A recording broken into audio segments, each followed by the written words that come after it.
the journey from who you became to who you truly are. Spiritual growth is the gradual unfolding of a person's inner world, from unconscious living to conscious awareness, from emotional dependency to inner power, and from ego-driven reactions to soul-aligned responses.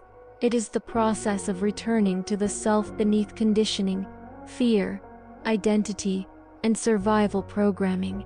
While material growth focuses on what we accumulate, spiritual growth focuses on what we awaken. At its essence, spiritual growth is the movement from illusion to truth. Most people grow physically, intellectually, and socially, but remain spiritually stagnant, repeating old emotional patterns, carrying unhealed wounds, and reacting to life from fear rather than clarity. Spiritual growth breaks this cycle. It shifts the center of life from the external to the internal, from the uncontrollable to the self-directed, from life happens to me to life happens through me. Spiritual growth begins with a realization: I cannot control everything outside me, but I can master what is within me. This realization becomes the doorway to transformation. It redirects energy from blame to understanding, from external battles to internal alignment.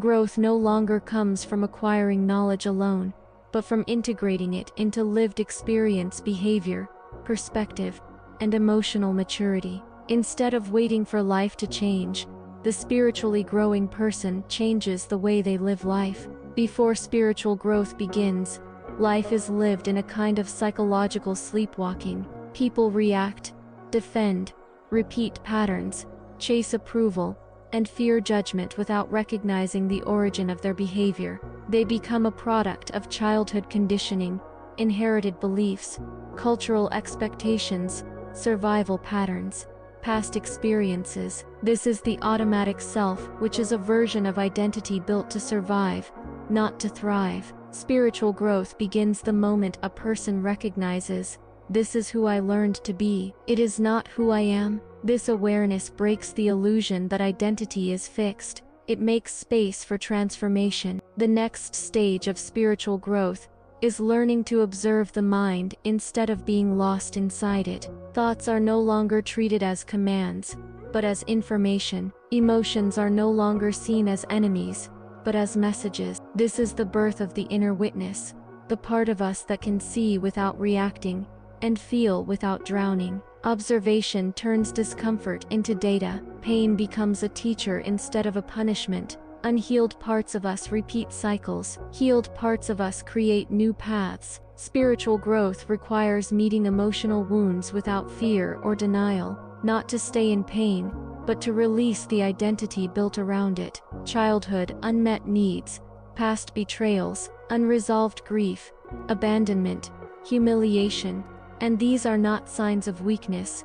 They are portals to transformation. Healing does not mean nothing ever hurts again. Healing means hurt no longer controls the direction of life. The ego is not the enemy of spiritual growth, and it is the beginning of it. The ego is simply the personality shaped by survival. It wants protection, predictability, validation, and control. As long as the ego leads, life is a struggle. Once awareness leads, the ego becomes a tool rather than a ruler. Growth is not the destruction of the ego.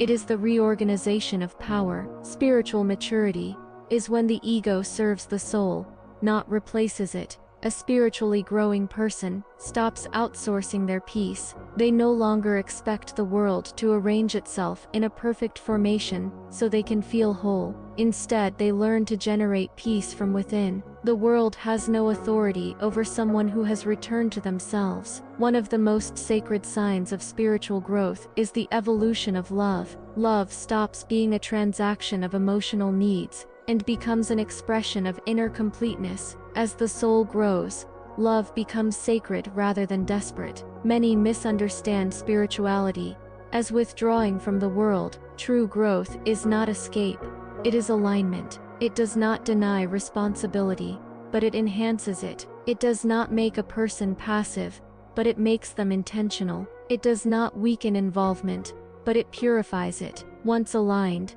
A person moves through the world with clarity, rather than confusion, direction rather than drift. The world no longer dictates inner weather, the soul becomes the climate,